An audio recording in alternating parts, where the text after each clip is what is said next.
Tuesday's federal budget 2023 had a number of changes and measures that affect both individuals and corporations. Let's take a few minutes and review some of the changes that you'll want to know about. To help lower income Canadians with increasing costs, particularly the cost of food, the budget proposed an increase to the maximum amount of GST credit for January 2023 that we just received, known as the grocery rebate.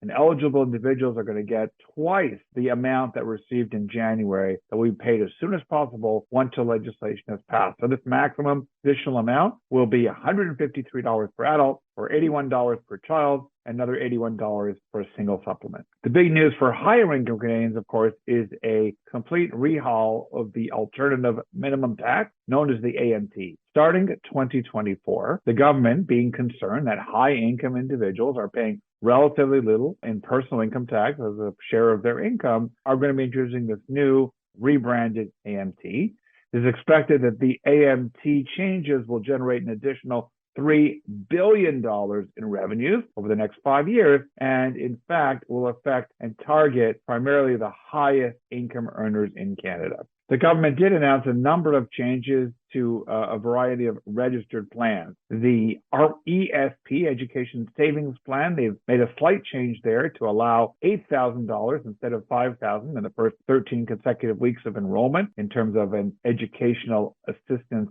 payment. And they've also amended the requirement when you open up an RESP, a joint RESP. Currently, you have to have spouses or common law partners. The new budget proposes to allow a divorced or separated couple to open an RESP as a joint subscribers for one or more of their children. There's also a small change to registered disability savings plans. Under the current rules, there is an issue if you have someone who is a child over the age of 18, but they don't have the mental capacity to be able to enter into a contract. A parent or a spouse or partner is permitted to open up the RDSP for them, as opposed to just trying to get a guardian or legal representative. And they've also expanded the definition of a qualifying member to also include a brother or a sister of the beneficiary who's at least 18 years of age, to allow a sibling to establish an RDSP for an adult with disability doesn't have the capacity to enter into their own RDSP contract. A few quick changes for corporations. There was a bill a number of years ago to facilitate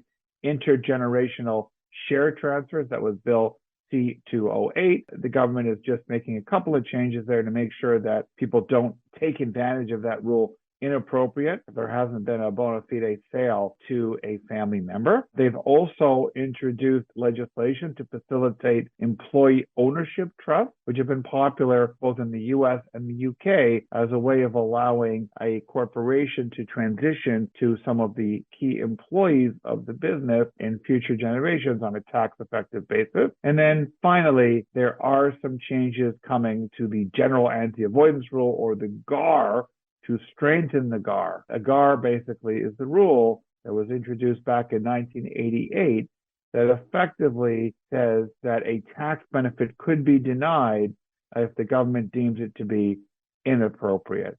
So the GAR will be amended to help address some various interpretative issues that the government is concerned about that the GAR is not currently applying as intended. This could include a GAR penalty equal to 25% of the amount of the benefit, as well as extending a reassessment period by 3 years for GAR assessment.